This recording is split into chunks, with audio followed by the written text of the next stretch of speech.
vidas que se vuelven arte y el arte que cuenta vidas. Historias de vida.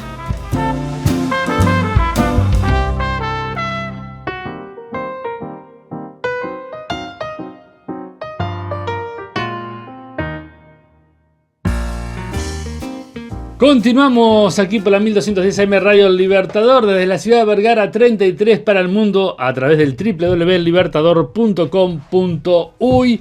Podés escucharnos a través online, por alguna aplicación de radio, si no a través del libertador.com.uy, o si no también seguir las distintas columnas de Punto de Partida también a través de YouTube, donde colgamos todas las entrevistas, las columnas especiales, las columnas de literatura.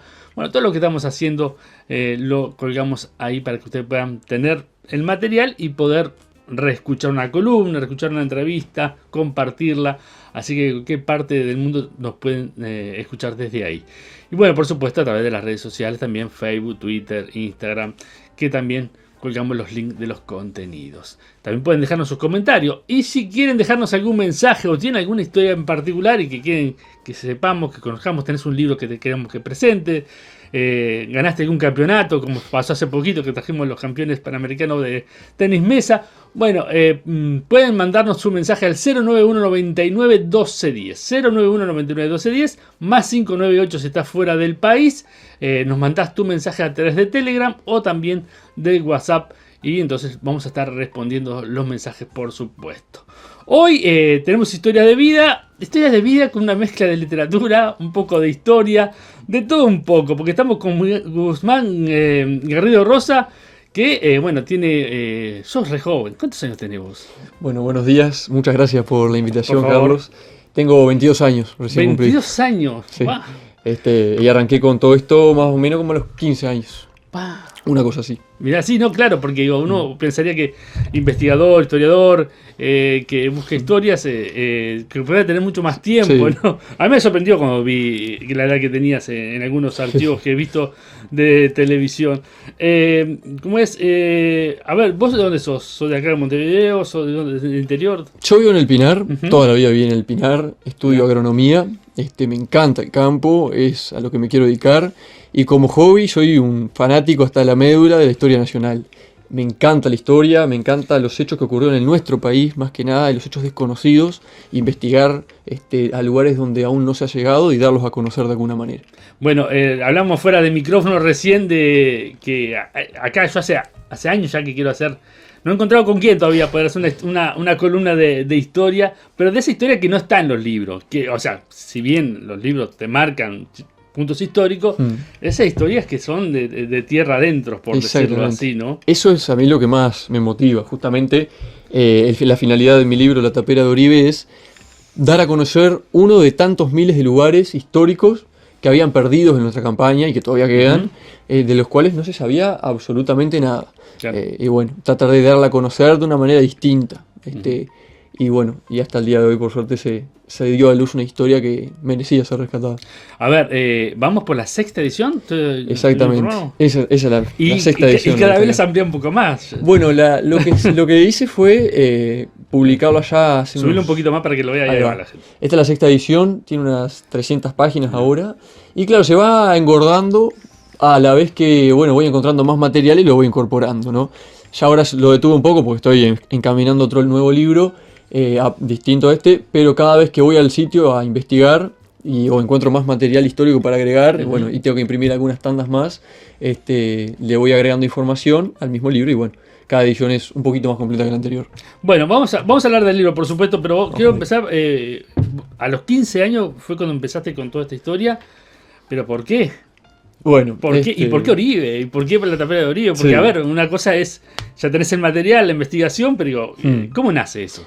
Bueno, esto nace recorriendo el interior del país con mi padre, con amigos, recorriendo campos y viendo yo con mucha curiosidad siempre ruinas históricas de estancias, pulperías, comisarías de campaña, lo que se llaman taperas, perdidas en campaña, ¿no? Y siempre me dio mucha curiosidad saber, qué historia escondían, ¿no? Quién había vivido en esos lugares, qué había ocurrido y si en sus alrededores se podían encontrar objetos enterrados que puedan ayudar a contar su historia. Ujú. Y fue así que llegué con un detector de metales a recorrer más de 200 taperas en el país, con el objetivo de, bueno, justamente desenterrar objetos con los cuales contar historias, ¿no? Son lugares que nunca han tenido ningún interés de investigación, son lugares que están perdidos, que ni se conocen en la gran mayoría, y que con el objetivo de rescatarlos del olvido he ido a justamente eso, ¿no? Desenterrar objetos, pero no quedármelos o mucho menos venderlos, como lamentablemente ocurre en numerosas oportunidades, sino más bien, bueno, registrar cada objeto, que puede ser una moneda, una lanza, una bala, una parte de un arma, y inmortalizarlo en un archivo, en este caso se transforma en un libro, y darlo a conocer en su contexto. Ujú. Porque una pieza por sí sola no tiene valor. Una lanza, un estribo, una bala, la puedes encontrar en la feria, tirada en un galpón, no tiene mucho valor. Ujú. Es una pieza vieja, está bueno, pero está ahí nomás. Pero cuando se sabe del lugar de donde viene y que estuvo enterrado durante, no sé, 200 años en una estancia que, en este caso, por ejemplo, perteneció a los Oribe, que fue un epicentro para la formación de la revolución y de la independencia del país, de que de ahí partían a pelear numerosas batallas, de que ahí se reunían bueno, caudillos que marcaron la historia del país, y que se sepa eso, ¿no? De dónde proviene un objeto, Claro. es lo que le da valor. Y eso fue lo que me entusiasmó a mí, y por lo cual empecé a querer rescatar la historia. ¿Y por qué la estancia de Oribe? Bien, en mi recorrida, allá andaba yo por Nico Pérez, ahí por la ruta 7, y me llega el dato de un amigo, de un productor rural de la zona, de que había una tapera que había pertenecido a Oribe. No sabía cuál. Se decía la tapera de Oribe, o las taperas de Oribe, por Cerro Chato. Y bueno, con una curiosidad enorme, fui a ver qué había. Y al llegar me encontré con una placa de hormigón que dice: homenaje al libertador de los negros Manuel Oribe. Entonces dije, bueno, una tapera que perteneció a Manuel Oribe debe tener una historia increíble. Y al ir investigando en internet, en libros, no se sabía nada. La gente de la zona tampoco tenía mucha idea de si había sido de Manuel Oribe o de cuál otro, o qué había ocurrido en ese lugar. No sabía nada. Era un lugar que ya con el hecho de asociarlo a los Oribe, algo escondía, algo importante, pero no se sabía nada. Entonces esa curiosidad al llegar al lugar me marcó profundamente, y a su vez, bueno, justamente llegué con el detector de metales y empecé a desenterrar de los alrededores de este lugar cosas que me dieron a entender a mí que era un lugar con mucha importancia. Por ejemplo, hebillas de uniformes militares, pero del siglo XIX, ¿no? Botones con el escudo uruguayo, monedas españolas, portuguesas, lanzas, espuelas, estribos, loza, una gran cantidad de objetos que me dieron a mí a entender que era un lugar con mucha historia y que merecía que todas esas piezas no se perdieran. Sino que ¿Estaba se muy dieran a profundo conocer. eso? De todo un poco, dependiendo de la pieza. Ujú. Dependiendo si era una moneda o, por ejemplo, un caño de un arma o un hacha, puede estar más o menos profundo. Son piezas que en su época no es que se enterraban, sino que se perdían, y por la cotidianidad de la vida en una estancia, de los trabajos rurales, y que con el paso del tiempo se fueron enterrando por naturaleza y el pisoteo del ganado. Entonces no están tan profundas las piezas. Pero justamente esa curiosidad que me dio saber por qué se encontró todo eso fue que, bueno, empecé a registrar, a sacar fotos, a investigar el origen de cada objeto, y bueno, y a querer inmortalizarlo en un archivo que después un día se me ocurrió imprimirlo y se transformó en un libro. Claro. Igual la estancia no pertenecía a Oribe. A Manuel Oribe no. Bueno, una de... ¿Cómo Ahí está. cómo encontraste ese dato? Ahí está. Primero me puse en contacto con historiadores de la zona, ¿no? Empecé a ver de qué manera yo podía encontrar algún dato más certero de la historia de este lugar, porque a priori no se sabía nada. Y allí di con un historiador de Cerro Chato que se llama Ike Lago, un gran amigo que me hice después, del cual estoy muy agradecido, porque fue el que me impulsó a hacer el libro y el que me dio, el que me rumbió en el mundo de la investigación histórica, el que me dijo, bueno, dónde investigar, en la Biblioteca Nacional, en el Archivo General de la Nación, qué pedir, dónde, a qué lugares ir para encontrar información. Y llegué en el Archivo General de la Nación al título original de esta estancia, con la firma de los hermanos Oribe, un título que data del año 1830, en donde, bueno, pude darme cuenta de que había pertenecido a un tal Ignacio Oribe. Entonces ahí empezó otra historia. Un personaje que yo habría leído de corrido, quizás en algún libro. Bueno, de hecho, muchos no lo tenemos. No, hay una calle acá en Montevideo, que se llama Ignacio Uribe, y alguna creo que también allá En el interior. por 33 hay una, allá por la Charqueada, si no me equivoco, porque él tuvo mucha actividad en la zona, y poco más, no se lo recuerda mucho. Entonces ahí empecé a averiguar, a ver quién fue este personaje, y descubrí que era, bueno, un bruto caudillo que había quedado en el olvido por ser el hermano menor de Manuel Uribe, quedó como a la sombra de él. Claro, que va a la sombra de... Claro, quedó a la sombra de su hermano mayor. Y bueno, entre tantas cosas fue, por ejemplo, el triunfador de la batalla de Carpintería, la primera batalla en la historia del país donde se enfrentan blancos y Blancos y colorados, colorados. donde surgen ahí... ¿A dónde surgen? Exactamente, la Villa Blanca había surgido hace unos meses por decreto de Manuel Uribe siendo presidente, pero por primera vez ahí se enfrentan, y el que encabeza el bando de Manuel Uribe, del gobierno, fue Ignacio Uribe. Manuel Uribe está en Montevideo. Allá en Campos de Carpintería, en Durazno, el que encabeza las tropas del gobierno fue Ignacio Uribe, contra Fructuoso Rivera, y gana, triunfa Ignacio Uribe, dando paso así posteriormente a lo que fue la Guerra Grande, uno de los hechos históricos más importantes. Para que se hagan una idea de quién fue este personaje, fue realmente importante. Y bueno, él tuvo esta estancia y fue como el epicentro de sus acciones militares. Ahí reunió durante lo que fueron los levantamientos armados de 1825, ahí reunió, bueno, armas, caballos, fabricó lanzas, reunió patriotas que estaban a favor de pelear y dar la vida en contra de lo que era el Imperio del Brasil, porque bueno, éramos la provincia cisplatina. Y desde esta estancia encontré cartas que él escribió, donde organizó todo esto que posteriormente, junto a otros hechos muy importantes, nos dieron la independencia. ¿Dónde estaban esas cartas? Esas cartas estaban en libros que recopilaban la Biblioteca Nacional allá por la década del 30. ¿Todo ese material está en la biblioteca? Está en la Biblioteca Mirá. Nacional, mucho está digitalizado en la página de la Biblioteca Nacional y mucho otro no. Las cartas originales están en el Archivo General de la Nación y bueno, fueron los lugares donde más concurrí para poder descubrir todas estas historias. ¿Y cuáles fueron de esas historias que fuiste descubriendo las que más te llamaron la atención? Bueno, justamente eso, que este lugar haya sido un centro de reunión, digamos, un pedacito de historia en un conjunto de hechos que nos dio la independencia. Ya ahí me voló la cabeza, de estar yo desenterrando balas de armas con las que iban a pelear nuestros patriotas allá por 1825 contra el Imperio del Brasil para darnos la independencia. Ya ese hecho me parecía una locura, la verdad. Entonces empecé a registrar todo eso, ¿no? en su debido contexto. Y después me enteré, como que paradojas de la historia, ¿no? Me voló bastante la cabeza. Después de Uribe, esta estancia, recordemos que Manuel Uribe, cuando fue presidente, fue quien abolió la esclavitud en el Uruguay. Sí. Bueno, cuando se vende esta estancia, cuando Ignacio Uribe se decide venderla, cuando terminó la Guerra Grande, ¿no? Porque durante la Guerra Grande esto fue como una fortificación. Un punto clave, digamos. Un punto clave en el territorio nacional. Bueno, estaba en el centro del territorio, ¿no? Exactamente, estaba en pleno centro del Claro. país, no tan lejos de la frontera. O sea, hoy en día sí uno lo ve lejos con la frontera con el Brasil, pero en ese entonces la frontera era muy dilatada, entonces no era tan lejos desde ahí. Recordemos que está sobre el arroyo del Cordobés, ¿no? Años después, del otro lado, fue la estancia de Aparicio Saravia, el Cordobés, esto es del lado de Durazno. Era un punto clave, ¿no? Donde se cruzaban caminos que conectaban todo el interior del país. El camino que unía lo que vendría a ser Montevideo con Melo, que hoy en día es la Ruta 7, no es el mismo trazado, pero bueno sí. por ahí, paralelo, unía ese camino que unía Montevideo con Melo y a su vez con el Brasil, y el camino de la Cuchilla Grande del Durazno, que iba desde lo que sería Cerro Chato hoy en día hasta Durazno, y de ahí te ibas hasta a Paso de los Toros y a Paso de Toro de Paysandú y ahí a la Argentina. O sea, era un centro donde concurría mucha gente, una cruz de caminos muy concurrida, que eso me explicó por qué apareció tanto material y tantas monedas, por ejemplo. ¿No? Había un intercambio comercial muy grande. Descubrí que entre tantas cosas acá se instaló una pulpería y por eso apareció tantas monedas, entre otras cosas, ¿no? Pero las vueltas de la vida... ¿Puede ser que haya construido una mujer? Exactamente. ¿No?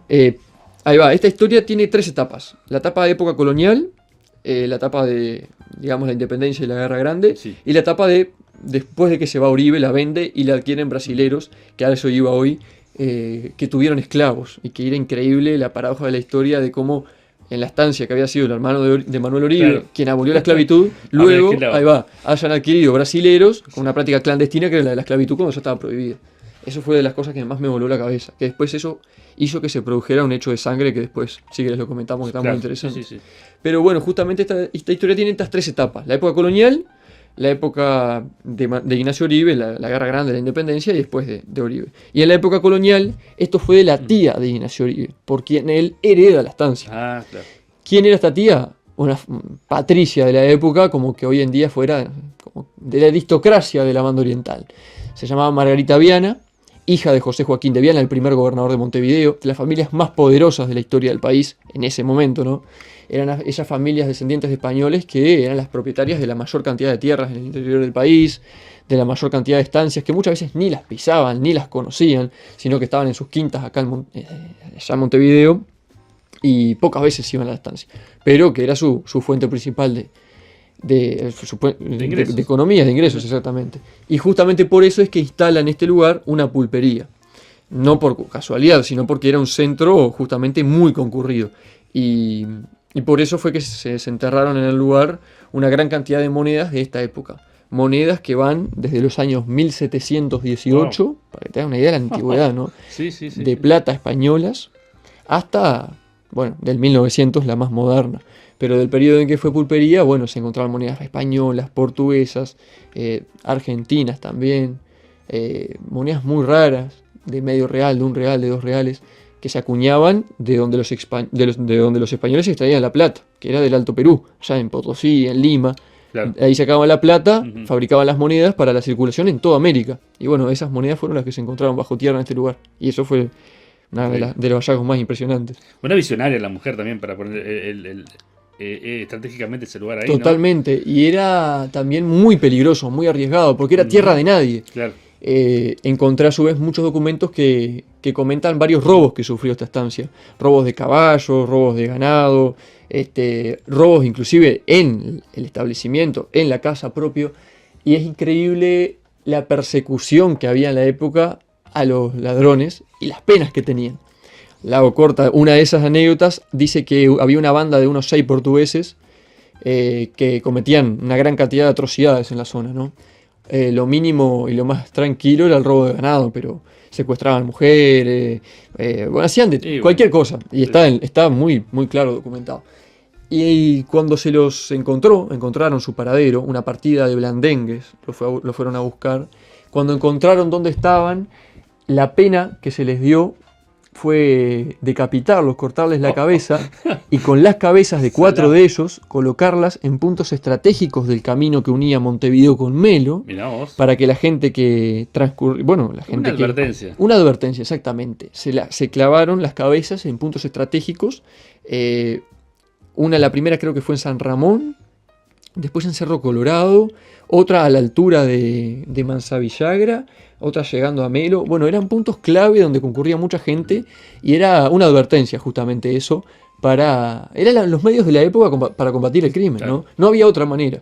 No existía otra manera porque eran épocas muy complicadas. Es difícil imaginarnos nosotros hoy en día lo que se vivía en la época.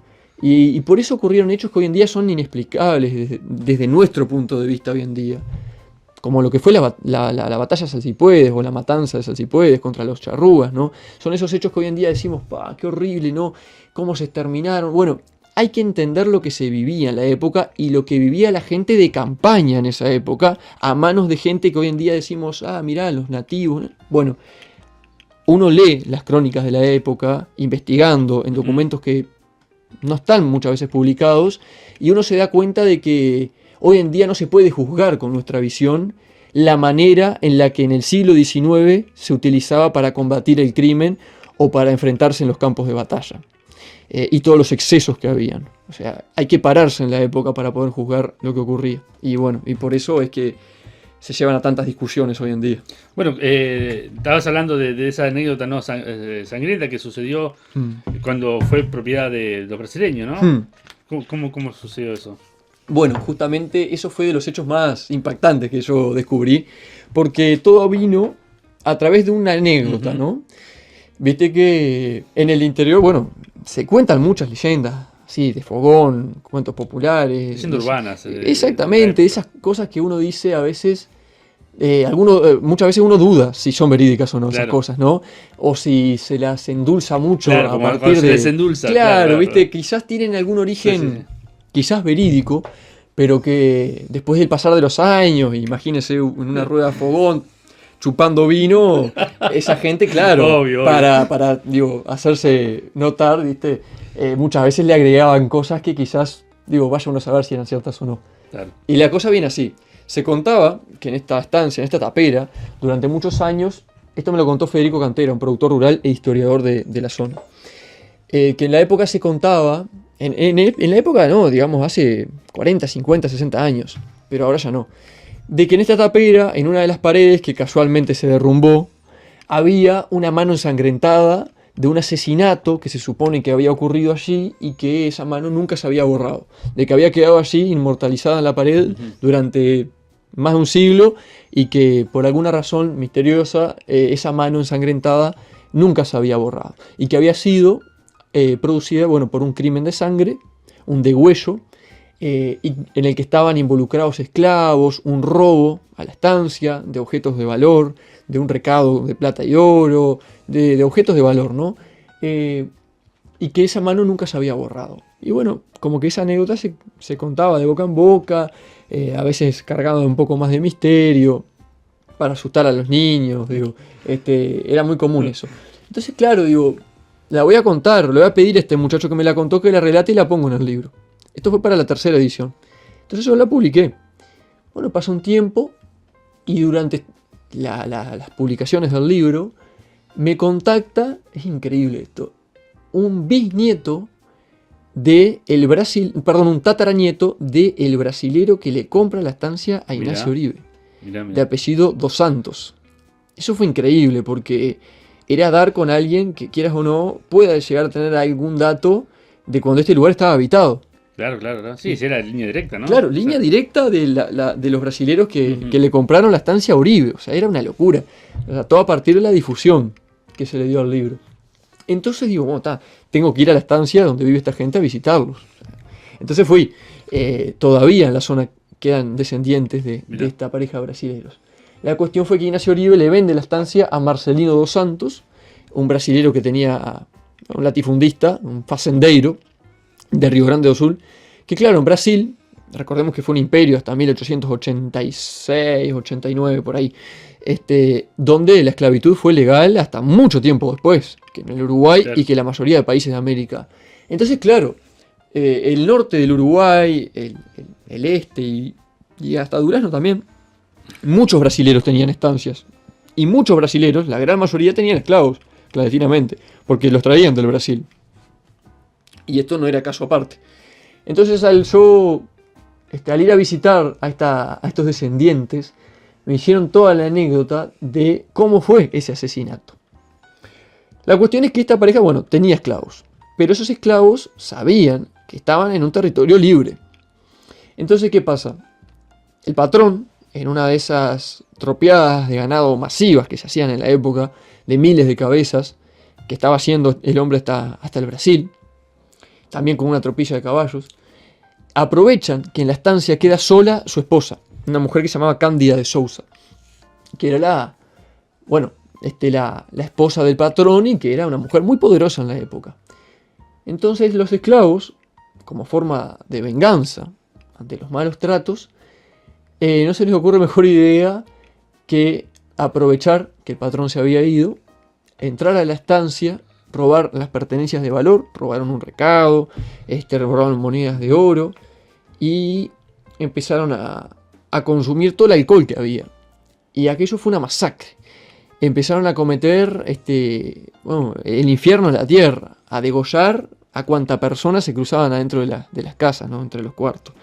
Entre tantas personas que degollaron, la que más se notó y la que más se comentó de boca en boca fue la esposa del patrón. Sí, habría hazaña, ¿no? Era la esposa del patrón. Y bueno, justamente, entonces bueno, se supone que la tortura fue horrible lo que hicieron, pero la terminaron degollando y antes de morir la mujer se apoya en una pared y ahí queda la famosa mano ensangrentada y cae muerta en el momento. Una persona que se salva es una hija de ellos, que se salva porque se esconde en un jarrón de barro que hasta hace poco todavía Wow. existía. Y se esconde adentro de la estancia en un jarrón enorme de barro y espera a que se vayan los negros. Y ahí se va corriendo a buscar ayuda a un puesto de la estancia. Recordemos que en esa época no había alambrado, entonces las estancias tenían los famosos puestos, que eran como pequeños ranchos de muchas veces los famosos agregados, que eran especie de peones Claro. que cuidaban los límites de la estancia, cuidaban el ganado. Bueno, se fue a uno de esos puestos a avisar de lo que había ocurrido. Entonces la anécdota dice que cuando va a avisar, se hace llamar por un chasque al patrón, ¿no? A Marcelino dos Santos, que había ido al Brasil, se entera del hecho y imagínense con la rabia que tendría, la venganza que quería tomar contra los esclavos, ¿no? Bueno, la cuestión fue que es difícil de imaginar porque son de esas cosas que se comentan y que uno dice, debe ser difícil que sean reales. Pero descubrieron dónde estaban acampados el grupo de esclavos contra el arroyo del Cordobés y tenían, se habían emborrachado hasta la médula, tenían un pedo azul. O sea, era una cosa, imagínense festejando el robo masivo, era un festejo, aquello, habían armado un baile. Bueno, la cuestión fue que el hombre venía con una tropilla de caballos muy numerosa que había traído del Brasil y que como venganza los agarra durmiendo en el campamento y con la tropilla de caballos los arrasa por arriba y los mata a todos en el momento. Wow. Dice que fue aquello también, una masacre, y que quedaron todos insepultos ahí, en el campo, tirados, y que a los días los encontraron todos deshechos. Esa parte, es difícil de imaginarse, Sí. porque, pero que no se dan cuenta que venía la tropilla, que no se escuchaba, bueno, es parte del folclore. Pero lo más interesante de eso es que pude dar con diarios de la época que comentan sobre el asesinato. Mirá. Pude encontrar diarios del Brasil que reproducen lo que fue el asesinato sin la parte de la venganza, o sea, sin la parte de lo de la tropilla de caballos. Lo que comentan los diarios de Brasil, ni siquiera comentan que habían sido esclavos los que habían asesinado a esta mujer y al Claro. brasilero. Comentan que habían sido orientales. ¿Qué pasa? Esto fue, la hago cortita porque es una historia muy grande. Sí. Esto fue en 1860, la década de 1860. Una época en donde el Brasil buscaba excusa a todo costo para invadir el Uruguay. Hecho que posteriormente produjo lo que fue el sitio de Paysandú, la defensa de Paysandú y posteriormente la guerra de la Triple Alianza. Fue en esa época. Entonces los diarios del Brasil justificaban de toda manera posible una invasión a la banda oriental. ¿Y cómo lo justificaban? Diciendo que habían atropellos en contra de los estancieros brasileños. A todo eso, había un caudillo muy famoso, Venancio Flores, Sí. a mi modo de ver, uno de los traidores a la patria más grandes, que hizo justamente que los brasileros entraran al territorio y hicieran cualquier masacre. Entre tantas cosas, la defensa de Paysandú. Y justamente por eso tantos diarios reproducían estas noticias, para justificar más o menos que una recuperación de lo que fue la provincia cisplatina. Claro. Y bueno, en esa época se enmarca este hecho de sangre que comento en el libro. También hay otro hecho que vos contás en ese libro, es que Rivera también hizo uso de la estancia, ¿no? Y dejó Eso es un increíble. Esa es una historia increíble. Eso también es las vueltas de la vida. Pero vamos a mostrar acá antes ¿Ya? la foto de el brasilero Marcelino dos Santos, que fue el estanciero que le compró la estancia Oribe. Ya. Esta foto la tienen los tataranietos, los descendientes, Mirá. que me la mostraron en la estancia, que está ahí cerquita. Bueno, fue de las cosas que me mostraron, pero fue también muy interesante poder ver una foto también, ni más ni menos, que, de la pobre Cándida de Sousa, la mujer que degollaron en el lugar. Esta señora fue la que, Ya. asesinan en lo que hoy es la tapera de Oribe, y que fue enterrada luego en el cementerio famoso de la Capilla de Farruco, que está por ahí cerquita. Una historia también increíble. Bueno, lo de Rivera. Lo de Rivera. Eso también fue impresionante. ¿Qué pasa? Durante la Guerra Grande, después del triunfo, obviamente, de Ignacio Oribe en los campos de carpintería, Rivera se escapa al Brasil y ahí consigue un apoyo muy grande de muchos caudillos de gran peso histórico de Río Grande do Sul, entre ellos Beto Goncalves, que había sido en realidad antes un enemigo de la banda oriental. En Sarandí y en Ituzaingó nos enfrentamos a sus tropas. Bueno, Río Grande do Sul que era nuestro, ¿no? También, ¿no? Hay que hacer la aclaración también, ¿no? justamente una gran parte de Río Grande do Sul Rivera, el propio Rivera lo habían recuperado, después se pierde, una historia larguísima, pero que sin eso no hubiera habido independencia. Se perdió. Pero Rivera tenía muchos contactos con el sur de Brasil, muchísimos, porque era un caudillo muy respetado, fue de los caudillos más importantes de la historia del país, de los más carismáticos, de los más queridos, fue un caudillo extraordinario. El primer presidente, ¿no? Obviamente, de las personas más importantes de nuestra historia, que muchas veces se lo simplifica al hecho de Salsipuedes contra los charrúas, que es un error garrafal, catastrófico y carente de investigación desde todo punto de vista, que da para otra charla. Pero la cuestión fue que en la Guerra Grande, después de la batalla de Carpintería, se daban otra serie de batallas, entre ellas la del Palmar y otras más, en donde, bueno, Rivera consigue generar que se rinda Manuel Oribe, abandone su gobierno y da como una especie de golpe de Estado. Fue una cosa como que se va a Buenos Aires. Se terminan escapando a Buenos Aires, exactamente. Rivera lo que hace fue, hace una persecución y presiona para que Manuel Oribe, entonces presidente, abandone la presidencia, abandone el territorio nacional y se embarque como con 300 personas a Buenos Aires.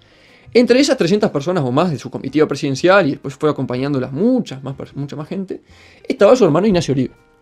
Entonces lo que yo supongo, y después fui descubriendo, es que la estancia queda como que media abandonada.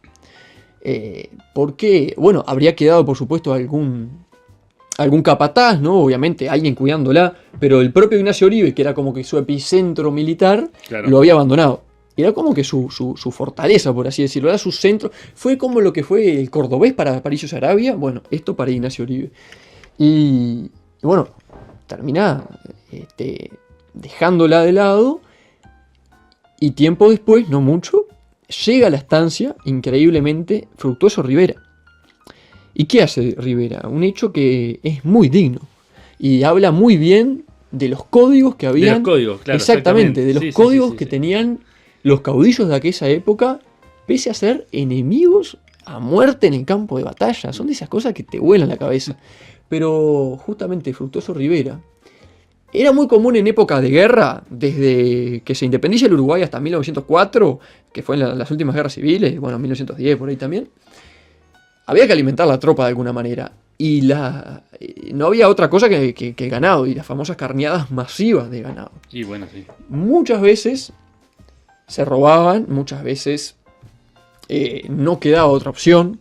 Había que situarse en el contexto. Había que alimentar a esa tropa de cientos o de miles de gauchos que necesitaban comer. O sea, obviamente había que alimentar a la tropa. Entonces, ¿qué pasa? Fructuoso Rivera da la orden a sus tropas de, al llegar a la estancia de Ignacio Oribe, hacer una carneada muy grande para poder provisionar a la tropa que venía muy hambrienta. Imagínense lo que se vivía en la época, venir de pelear, de días de marchas, mucha gente a pie, mal de caballos, mal comido, sin tabaco, sin yerba. O sea, pasaban cosas que hoy en día es difíciles de entender. Entonces llegan y hacen una carneada masiva. Pero ¿qué hace Rivera después de esa carneada? Decide emitir un recibo para que se le pague a Ignacio Oribe por el ganado que se le carneó. Es increíble, son de esas cosas de que hacía unos pocos meses. Podía ser un motín de guerra. Claro, o sea, perfectamente podía ser una venganza, un motín de guerra, lo que sea, digo, venían de enfrentarse a muerte. O sea, eran las dos cabezas de cada bando, y venían de enfrentarse en batallas muy sangrientas que marcaron nuestra historia. Y aún así, llega a su estancia, le carnea ganado y le emite un recibo para pagarle por el ganado que le consumió la tropa. O sea, es increíble. Y justamente eso fue de lo que encontré en la Biblioteca Nacional, en los archivos de unos anales que hacía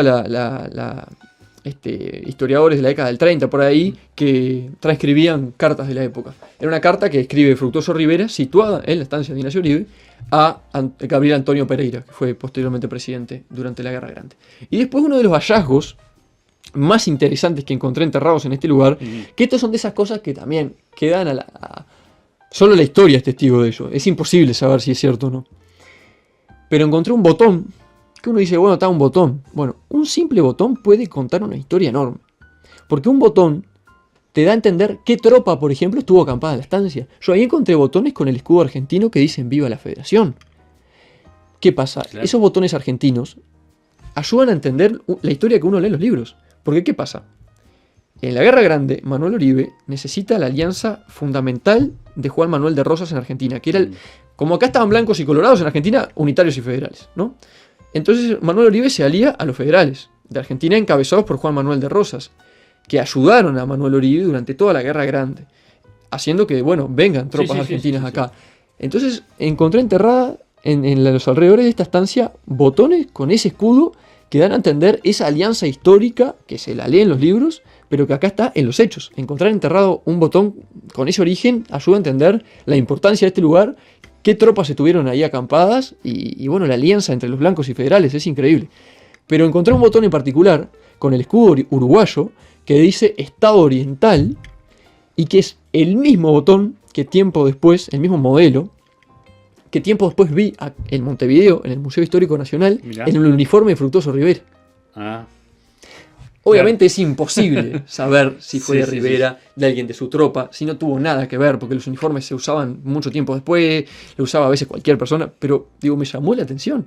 El mismo modelo de botón, que no es muy común, como otros modelos de botones, que encontré enterrado, está en el uniforme de Fructuoso Rivera.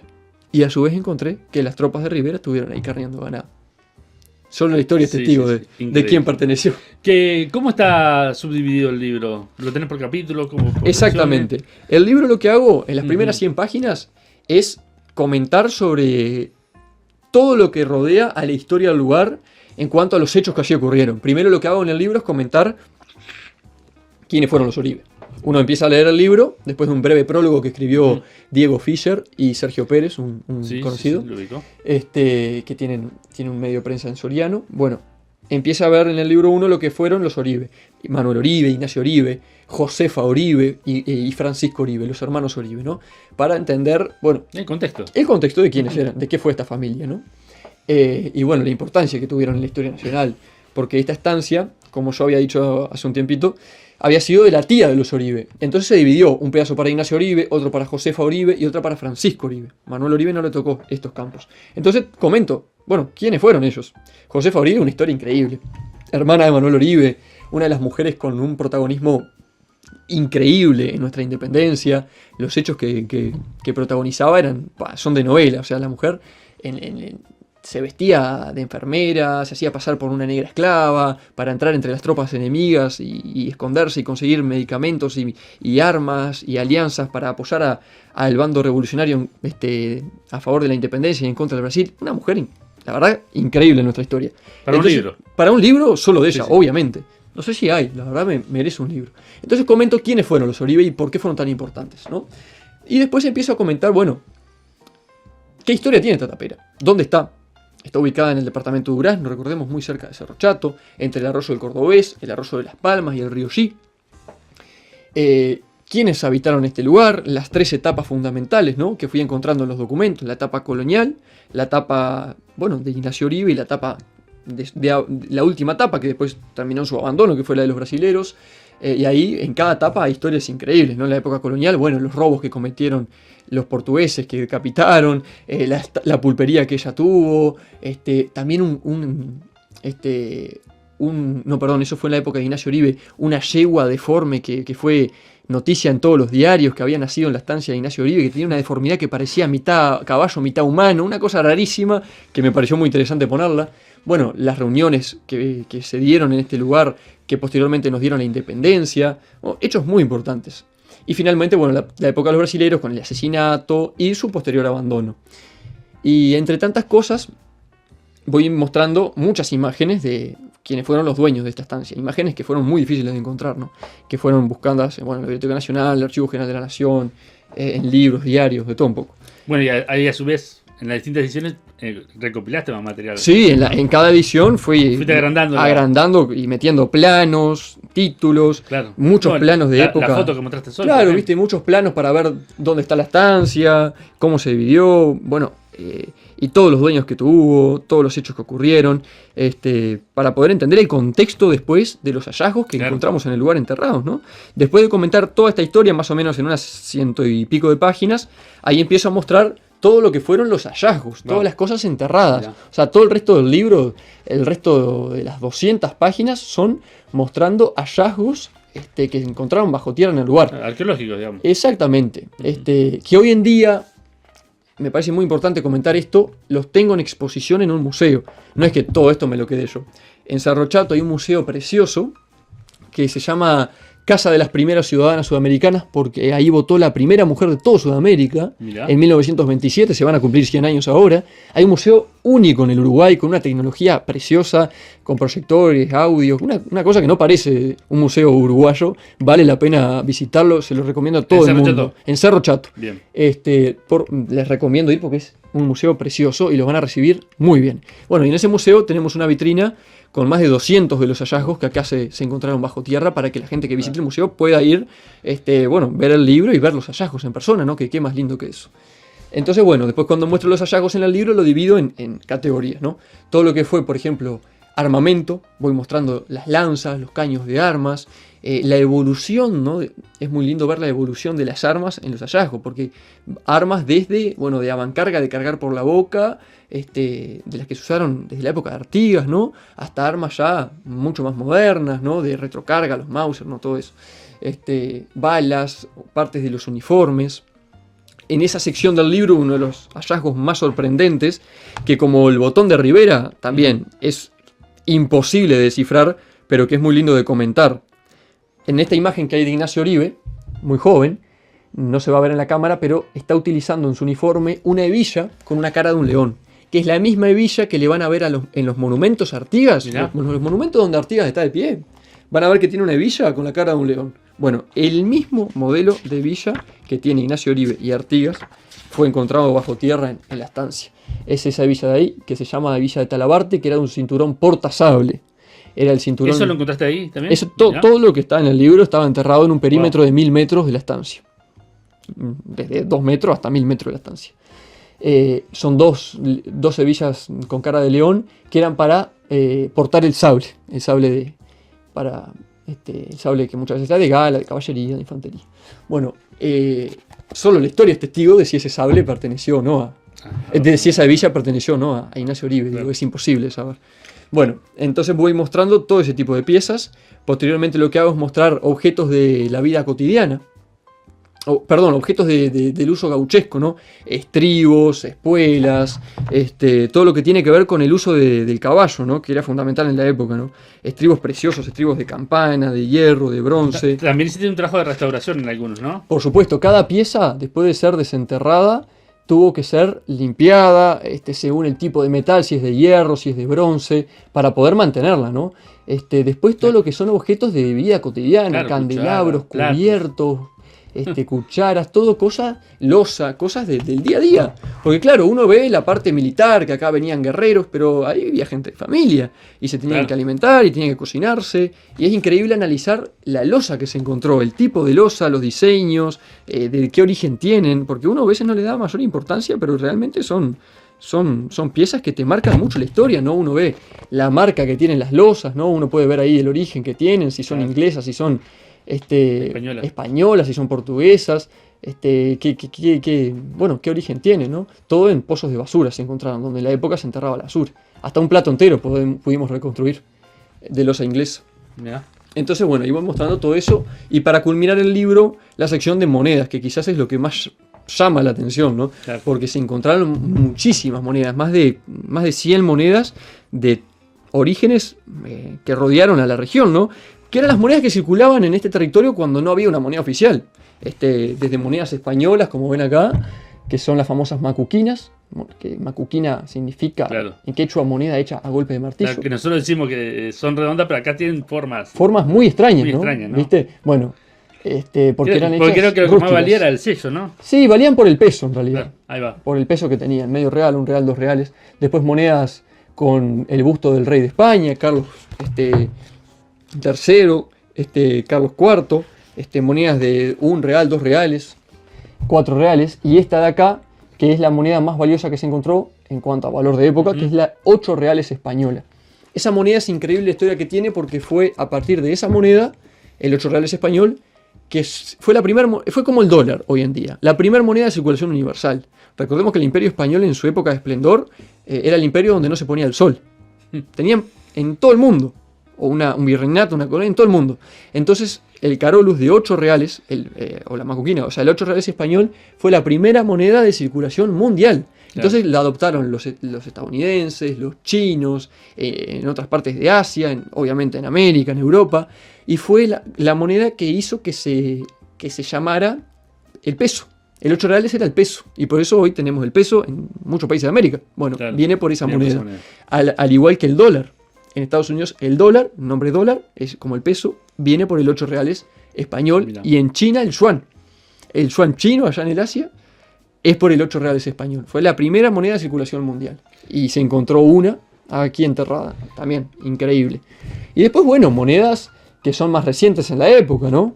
Que van evolucionando con el pasar de los años. También monedas portuguesas que dan a entender el dominio portugués que siempre hubo peleado con el dominio español acá en la banda oriental. Monedas argentinas, por supuesto, ¿no? La influencia argentina siempre estuvo.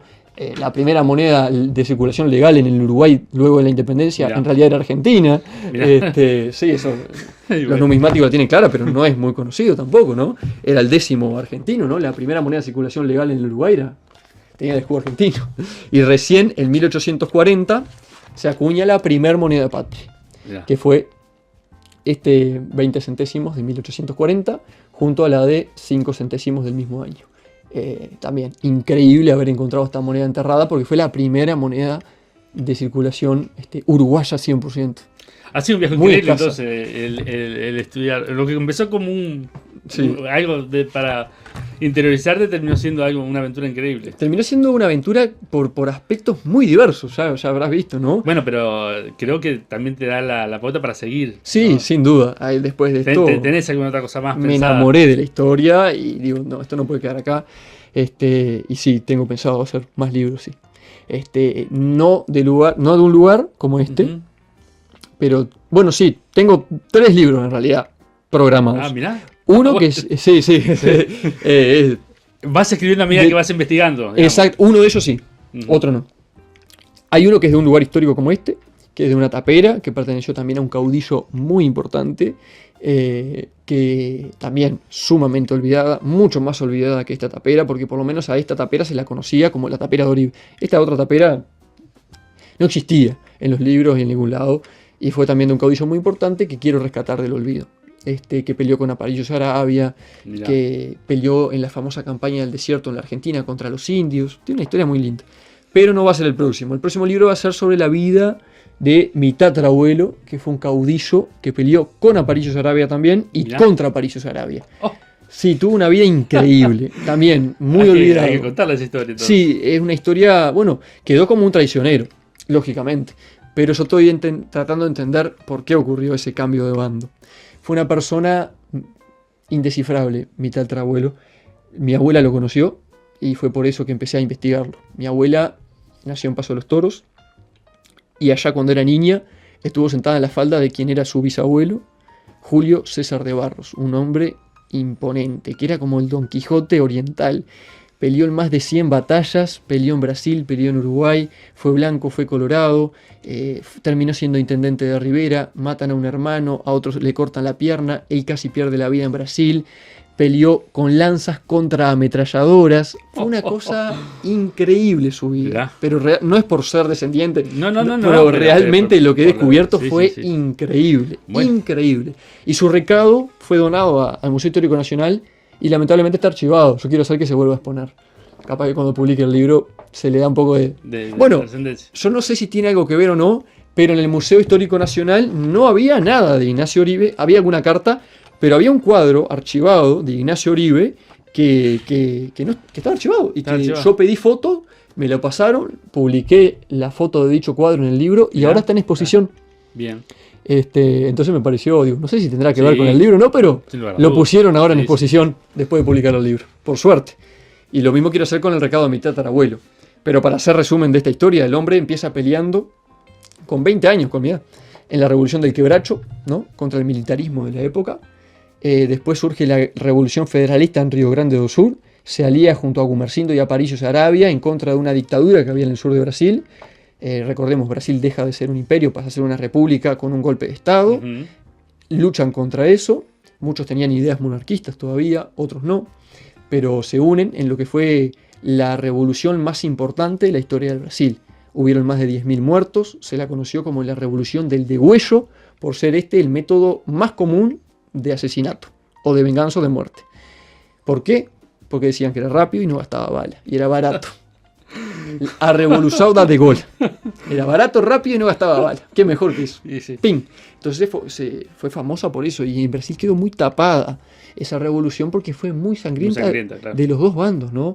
Del bando de la dictadura de Julio Castillos, o sea, el bando republicano, y del bando de los federalistas. Fueron muy sangrientos. Encerraban a la gente, a los prisioneros, en mangas de ganado, las mangueras de piedra, y los hacían pasar cual tropa de ganado. Los encerraban, los degollaban y al otro, y pim, pim. ¿No? Era una cosa Qué impresionante. historia. Bueno, No, le vas a increíble. tener que venir a contar entonces. Sin un poco duda. sobre Voy eso. a tener que volver a contar esa historia Man, porque fue increíble. Muchísimas gracias por hablar conmigo. La verdad que me encantó la nota. Espero tenerte en otra oportunidad para hablar Con un poco mucho de historia gusto. también, que estaría muy bueno. O traer a alguien también que conozca y quiera hablar un poco encantaría. sobre historia. Así que Radio Libertador está abierta a las puertas para que vengas otra vez. Muchas gracias por haber venido. No, muchas gracias a ti. Y si alguno quiere Ah, conseguir el libro, ¿verdad? ya que estamos. Sí, por supuesto. No, por favor. Ya que estamos, si a alguno le interesa tener el libro, puede escribirme al 092-912-800 o buscarlo en el Mercado Libre, que está también, la tapera de Oribe. No está en librerías porque no tiene editorial, es un libro casero que dice. No, es independiente. Lo edité en casa y así lo mandé a imprimir en un PDF muy casero. Entonces lo que hago es hacer No, envíos. pero tiene buena calidad, la tapa. Por suerte quedó bien, muchas Muy gracias. Muy bien. Entonces, bueno, quien quiera tener el libro me puede escribir a. Bueno, te felicito a mi por el celular. trabajo. Te Bueno, felicito, muchas gracias muy por la bueno, invitación, y Carlos. espero verte muy pronto por acá también. Bueno, muchas gracias por la invitación.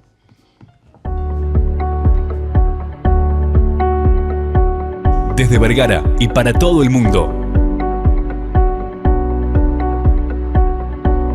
Una radio con propósito.